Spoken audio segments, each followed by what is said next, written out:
En aquel tiempo estaba Jesús a la orilla del lago de Genesaret, y la gente se agolpaba en torno a él para oír la palabra de Dios.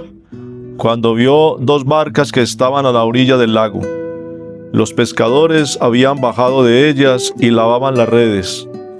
Subiendo a una de las barcas, que era de Simón, le rogó que se alejara un poco de tierra, y sentándose enseñaba desde la barca a la muchedumbre. Cuando terminó de hablar, dijo a Simón: «Lleva la barca mar adentro y echa tus redes para pescar».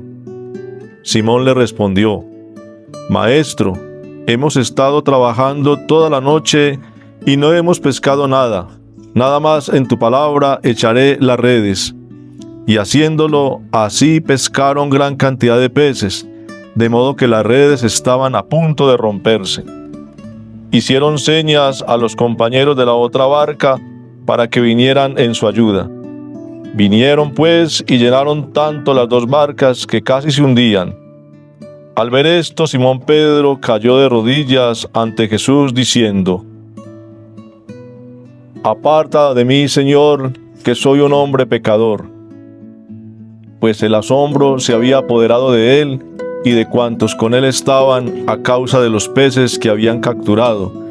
Y lo mismo le sucedió a Santiago y Juan, hijos de Zebedeo, que eran compañeros de Simón. Jesús dijo a Simón: «No temas, desde ahora serás pescador de hombres». Y cuando trajeron a tierra las barcas, dejándolo todo, lo siguieron. Gloria a ti, Señor, gloria a ti.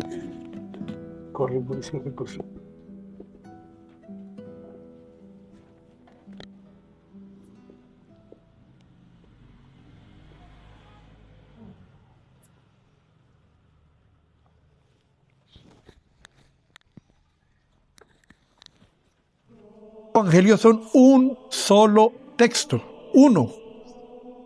Son 4 formas de hablar de lo mismo. 4 formas de cómo vieron a Jesús, de cómo interpretaron su mensaje. 4 formas del nuevo evangelio. De hecho, hace muchos años, en el principio de la iglesia, se trató de hacer uno solo, una copia de todos, juntando partes de los distintos evangelios. Se llamó el Diatezarón. Pero nunca pues se prosperó en la vida de la iglesia. Entonces vamos a empezar a ver la visión que Lucas tiene sobre el Señor. Y eso va a ser bien interesante. E iniciamos hoy con el llamado de los apóstoles. Ese llamado de los apóstoles es diferente al que hacen Marcos y Mateo. Marcos y Mateo simplemente dicen que el Señor les dijo: «Vengan conmigo», y ellos lo siguieron.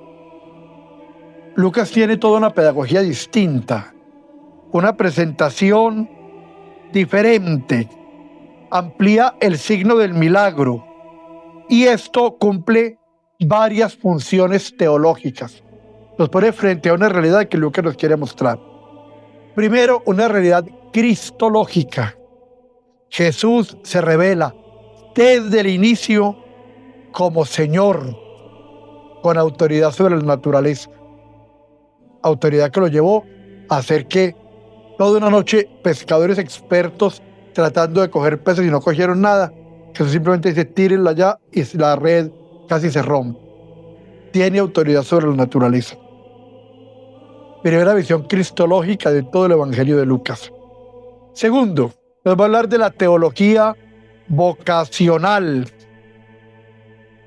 La llamada de Simón Pedro se funda en una experiencia teofánica, decimos en teología. Teofánica, de la manifestación de Dios. Pedro, un hombre curtido en las lides del mar, sabía que era imposible, si de noche no lo habían logrado ya al amanecer, menos a pleno día, tener pesca donde no había habido un solo pez.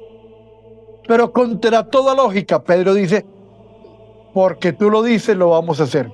Y esa experiencia de Dios, esa experiencia que es una teofanía, una manifestación de Dios, llama a Pedro a seguirlo incondicionalmente. Entonces, vocación, que significa llamado. Yo les insisto, a veces de la mala interpretación que hacemos de los términos, vocación es lo que yo quiero hacer, no, eso no es cierto. Vocación viene en latín vocare, significa llamado, convocado. Entonces, Cristo llama. Ese pasaje es la vocación de Pedro. Pedro es llamado a servir, pero lo llama y lo sigue porque tiene una experiencia de Dios. Y tiene una visión eclesiológica. La barca, nos enseñan los padres de la iglesia, es una alegoría de lo que es la iglesia. Una alegoría de lo que es la iglesia. Este episodio sigue una secuencia muy especial. ¿Qué hubo antes de él? Las enseñanzas de Jesús en la sinagoga de Nazaret. Luego hace unas curaciones en Cafarnaún. Y así establece un itinerario teológico, que es: Jesús proclama la palabra, la confirma con los milagros, con los signos, llama a sus colaboradores entonces a participar de su misión, enseña, muestra autoridad y los llama a acompañar. Si miramos los detalles que va narrando el Evangelio, empezamos con que dice que la muchedumbre se agolpaba al pie de Jesús para oír su palabra. Tanto que le tocó montarse en una barca y alejarse de la orilla. La primera necesidad entonces, el primer paso en el seguimiento de Dios, es escuchar su palabra. Lamentablemente, como lo hemos dicho en otras ocasiones, hay gente que cree en Dios, pero no le cree a Dios. Creen mucho, pero la palabra no les dice nada. Primera necesidad, escuchar la palabra de Dios. En ella hay revelación. Un Dios que se deja conocer, un Dios que descubre su rostro. Jesús entonces, viendo al gentío, sube a la barca de Simón. La barca, ya dijimos, es el signo de la iglesia, desde donde Cristo sigue enseñando. Hoy, dentro de esta desbandada caótica de iglesias o de cultos protestantes, y es caótica porque no es lógico que en Colombia tengamos más de 12,000 personerías jurídicas de cultos protestantes. Eso es ilógico. Eso habla simplemente de la que ha sido satanizado el concepto de iglesia. Entonces es común hablar de que la gente menosprecie la iglesia. Y la iglesia es el primer signo, el primer sacramento que existe. A través de ella, Cristo obra. Pero es que la iglesia tiene muchos problemas, claro, porque la iglesia es humana y divina. Tiene problemas, ¿por qué? Porque nosotros somos pecadores. Si fuéramos santos, la iglesia sería santa. Entonces, a través de la iglesia, el Señor nos sigue hablando, como desde la barca anuncia a la comunidad, desde la iglesia Cristo habla. Y sigue produciendo signos magníficos, los sacramentos. También en esta inusitada desproporción del Evangelio, aparecen cultos que están haciendo la cena del Señor. Eso es simple y llanamente una comedia. ¿Qué diferencia con la Eucaristía, con la Santa Misa? Que quien celebra la Eucaristía es un ministro ordenado, que si hacemos la secuencia hacia atrás, viene directamente de uno de los apóstoles. Lo llamamos línea de sucesión apostólica. Y el apóstol fue que recibió el mandato: hagan esto en memoria mía. Jesús le dice, le da una orden tajante a Simón: rema mar adentro. Y entonces Cristo, que sigue enseñando, quiere recurrir a lo profundo. En griego eso significa ese mensaje: ir a lo íntimo, a lo profundo. Esa expresión tiene una connotación espiritual. No quedarnos en lo superficial, sino aventurarnos a la profundidad de la fe. Lamentablemente, una característica muy típica de nuestra fe es la superficialidad. Yo soy muy creyente porque tengo un cuadrito de la Virgen. Soy muy creyente porque me echo la bendición por la mañana. Pero mi vida habla de todo menos de evangelio. No porque sea pecador, todos somos pecadores. El pecado no nos asusta. Nos asusta es que en vez de tratar de salir de él, nos revolcamos en el pecado. Porque nos falta amor, caridad, perdón, compromiso con la palabra. Remar mar adentro es ir a la profundidad y preguntar, Señor, ¿qué quieres de mí? Es tratar con toda mi imperfección, con todo mi pecado, de servir cada día al Señor. Y entonces encontramos en la actitud de Pedro, que apenas ve semejante signo, se tira al piso y dice, Señor, aléjate de mí que yo soy un pecador. Encontramos entonces que la fecundidad de la iglesia no nace de la perfección humana, sino de la gracia divina. La ayuda que la iglesia nos presta no viene de la condición del sacerdote, porque es pecador, y a veces mucho más pecadores que ustedes, sino de la gracia de Dios que obra a través de la iglesia. Cuando Jesús dice, cuando Pedro dice, soy un pecador, frente al poder divino, él hace conciencia del pecado. Cuando la gente repite una frase de cajón, pero insistente, ¿y de qué me voy a confesar si yo no tengo pecado? Yo no robo y no mato. Cuando se dice eso es porque definitivamente estamos muy lejos de la gracia. Ante la gracia, ante la presencia de Jesús, Pedro lo primero que tiene que reconocerse es indigno y pecador. Cuando yo trato de caminar en el camino del Señor, eso me hace ser autocrítico, ver todas mis deficiencias. Y dice entonces que después de esto, y después de que Jesús muestra su amor y su poder, Pedro dejó todo, las barcas, las redes, y lo siguió. Se establece entonces una secuencia muy clara. Se escucha la palabra. Se ven signos del poder en los milagros. Apareció una conciencia clara de pecado. Hay una llamada y por consiguiente hay un seguimiento al Señor. Miren la secuencia. Escuchó la palabra, no la oyó, la escuchó, la interiorizó. Dejó que esa palabra tuviera repercusiones en la vida. Quien entonces vio los signos del poder de Dios, vio el milagro de la pesca milagrosa. Pero nosotros lo vemos cada día. La acción de Dios en un país tan convulsionado como el nuestro, cada vez peor, lleno de violencia y de tantas cosas, el Señor nos da la vida. El Señor nos da la posibilidad de sobrevivir. Nos da la familia que nos ama. Nos da cantidad de signos. Eso entonces me tiene que hacer consciente de mi pecado. Un Dios que me ama tanto y yo con tanta imperfección. Y eso me convierte en el pobre de Yahvé, en el necesitado de Dios. Necesito de Dios porque sin Él nada puedo hacer. Y entonces escucho la llamada que todos tenemos del Señor. Ven y sígueme. No solo los sacerdotes, todos. Ven y sígueme como padre de familia. Ven y sígueme como profesional. Ven y sígueme como esposo. Ven y sígueme como vecino.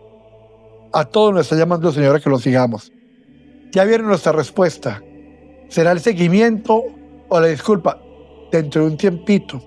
Espérate, Señor, más adelante.